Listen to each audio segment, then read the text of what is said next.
Greetings, fellow explorers of the cosmos and corridors of time. I'm Hassan Moyes, and welcome to QuantumScroll. We stand at what we believe is the zenith of human achievement, don't we? Smartphones in our pockets, rovers on Mars, knowledge of the universe expanding with every passing second. It's easy, almost seductive, to think we're the smartest generation ever to walk this earth. We look back at antiquity, at the ruins and relics, and perhaps we feel a sense of benign superiority, a gentle pat on the head for those who came before. But what if that perspective, that comfortable assumption, is fundamentally flawed? What if the whispers from those ancient civilizations are not just tales of rudimentary beginnings, but echoes of a sophistication that could, in some ways, rival or even eclipse our own? Imagine for a moment that amongst the dust of millennia lie secrets of engineering, computation, and material science that we are only now beginning to comprehend, or in some cases, are still struggling to replicate. It's a humbling thought, isn't it, that ancient civilizations might have outsmarted us long ago.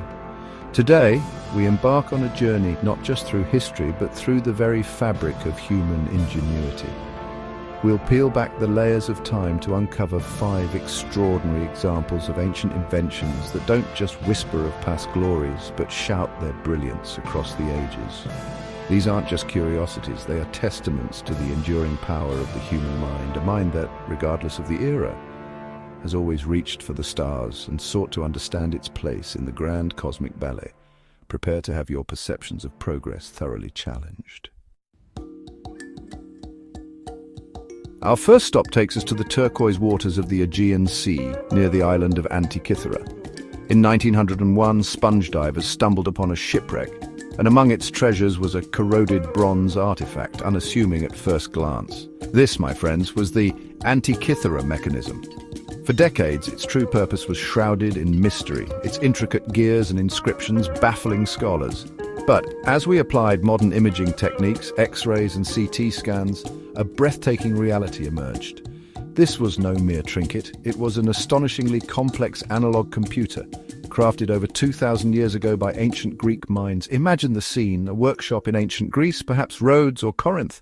Artisans and astronomers, driven by an insatiable curiosity about the heavens, meticulously craft this device. Its gears, some no larger than a fingernail, were designed with a precision that would be remarkable even today.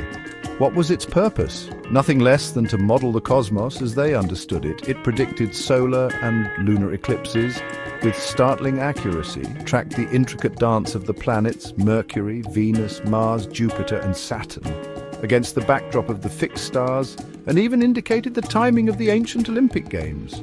It was, in essence, a portable planetarium, a mechanical manifestation of their celestial knowledge. Think about the level of astronomical understanding and mechanical engineering required. This wasn't just about knowing where the planets were, it was about understanding their cycles, their apparent retrograde motions, and encoding all of that into a physical working model. It reveals a depth of scientific thought and technological capability that forces us to reconsider the intellectual landscape of the ancient world. The Antikythera mechanism stands as a silent rebuke to any notion of a dark age of scientific inquiry, a testament to a legacy of brilliance that was, for a time, lost to the sea, only to re-emerge and astound us. From the celestial calculations of the Greeks, we journey to the earthly realm of warfare and craftsmanship, to the legendary Damascus steel swords. Originating not in Damascus, as the popular name might suggest, but forged from woods, steel ingots imported from India, these blades were the stuff of legend from the 3rd century up to the 17th century. Warriors prized them not just for their lethality, but for their almost mythical properties. They were said to be so sharp they could slice a silk scarf, falling through the air, yet so strong and flexible they could bend without breaking, a combination of hardness and resilience that modern metallurgists still find awe-inspiring. The secret lay in the unique microstructure of the steel, a beautiful watery pattern on the blade's surface known as damask or jauhar. This pattern wasn't merely decorative. It was the outward sign of an internal composition that included carbon nanotubes and nanowires. Yes, you heard that correctly. Nanoscale structures, a concept we associate with cutting-edge 21st century material science, were present in these ancient blades.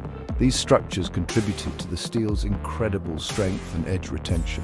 The exact process, the precise temperatures, the specific quenching techniques, the crucial ingredients in the crucible, these were closely guarded secrets, passed down through generations of master smiths. Tragically, the specific ore sources in India eventually depleted, and the precise art of crafting true Damascus steel was lost sometime in the 18th century. Despite countless attempts using modern scientific analysis and experimental archaeology, we still can't replicate the formula today with complete fidelity.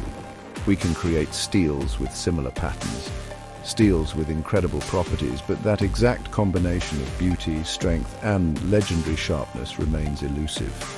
It's a poignant reminder that knowledge once lost can be incredibly difficult, sometimes impossible to reclaim, and that ancient artisans, through empirical discovery and refined skill, achieve feats that continue to challenge our most advanced understanding. Chapter 3. Roman concrete, building for eternity. Let's now turn our gaze to the enduring monuments of the Roman Empire, the Pantheon, the aqueducts, the harbours, structures that have withstood the ravages of time, earthquakes, and the relentless sea for millennia. What was their secret? It wasn't just masterful architecture, but a revolutionary building material, Roman concrete, or opus caementicium. While modern concrete structures often begin to crumble after a few decades, sometimes mere years, these Roman marvels have, in many cases, actually gotten stronger over time. How is this possible? It's a question that has intrigued engineers and scientists for centuries. The Romans, it turns out, were master chemists, even if they didn't describe their work in those terms. Their concrete recipe typically involved volcanic ash, known as pozzolana, lime and seawater, along with volcanic rock chunks. When seawater percolates through this concrete, it triggers a chemical reaction. The pozzolanic material reacts with the lime and seawater to form incredibly stable and durable mineral compounds, such as aluminous tobermorite and philipsite. These crystals grow within the fabric of the concrete, filling cracks and pores, effectively making the material self-healing and increasing its resistance to fracture over time. It's a dynamic, living material in a way that our modern Portland cement-based concrete is not. Consider the implications. We build our modern cities with a material that has a built-in expiry date, requiring constant repair and replacement. The Romans, through careful observation of natural processes and ingenious experimentation, created a substance that embraced its environment, using the very elements that often degrade modern structures, like salt water, to enhance its own longevity. Their harbours, submerged for 2,000 years, are often in better condition than modern marine structures, a fraction of their age. It's a profound lesson in sustainable engineering, a testament to working in harmony with nature's chemistry rather than against it. To Chapter 4, Trepanation. Ancient brain surgery's surprising success. Our journey now takes a more intimate and perhaps unsettling turn as we delve into the realm of ancient medicine, specifically a practice known as trepanation. This procedure, which involves drilling or scraping a hole into the human skull, has been found in cultures across the globe, from Neolithic times onward. But it was in ancient Peru, particularly among the Inca and pre-Inca civilizations, that trepanation reached a remarkable level of sophistication and surprisingly success. We're not talking about a crude, desperate act, but a deliberate surgical intervention. Archaeological evidence, primarily in the form of skulls bearing the marks of trepanation, tells a fascinating story. Many of these skulls show clear signs of healing and bone regrowth around the surgical opening, indicating that the individuals survived the procedure, sometimes for many years. Survival rates in some pre-Columbian Peruvian cultures are estimated to be as high as 70 to 80%, and in some periods even exceeding 90%. This is astonishing when you consider the lack of modern anesthesia, antibiotics, and sterile operating environments as we know them. These ancient surgeons were clearly skilled, using tools made of bronze, obsidian, or sharpened stone. Why did they do it? The exact reasons are still debated, but it's believed trepanation was performed to relieve pressure from head injuries, treat headaches, epilepsy, or perhaps even for ritualistic purposes. Whatever the motivation, the skill involved in cutting through the skull without damaging the delicate brain beneath, and the high survival rates, point to a deep empirical understanding of anatomy and surgical technique. They likely had knowledge of herbal remedies to prevent infection and manage pain. It challenges our preconceived notions about the primitiveness of ancient medicine, revealing a tradition of bold intervention and dedicated care that saved lives long before the advent of modern neurosurgery. Chapter 5: The Rustless Wonder, Delhi's Iron Pillar. For our final marvel, we travel to Delhi, India, to witness a metallurgical enigma that has baffled scientists for centuries: the Iron Pillar of Delhi. Standing tall in the Qutb complex, this pillar, approximately 7 meters high and weighing over 6 tons, was erected by Chandragupta II Vikramaditya of the Gupta Empire around 400 CE. What makes it so extraordinary? For over 1600 years it has stood exposed to the elements, the sun, the rain, the humidity of the Indian climate, and yet it shows remarkably little sign of rust. It stands there in open air without the aid of paint, protective coatings or chemical treatments that we deem essential for modern iron structures.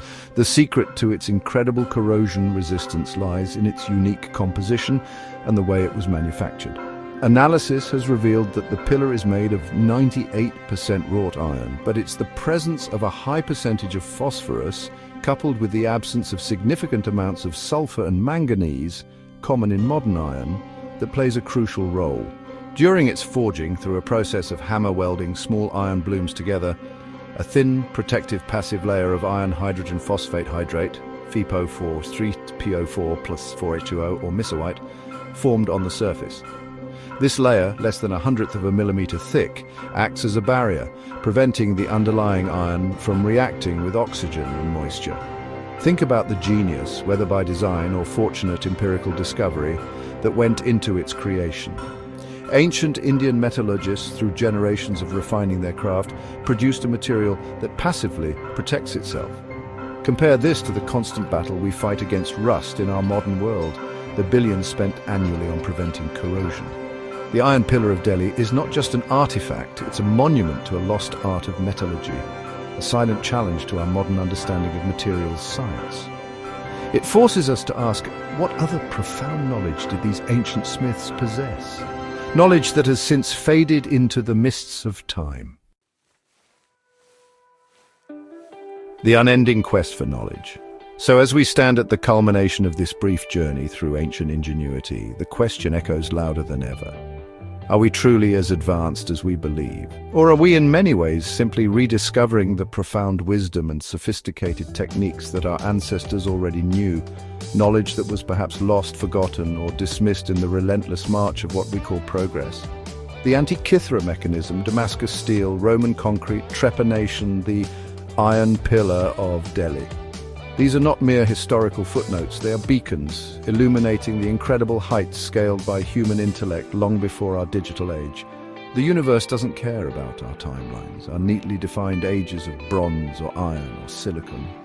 The capacity for brilliant insight, for meticulous observation, for groundbreaking innovation has always been a part of the human story. Perhaps the greatest wisdom we can glean from these ancient marvels is a sense of humility, an appreciation for the continuity of human endeavor, and an understanding that the quest for knowledge is an eternal one, stretching far back into our past and hopefully far forward into our future.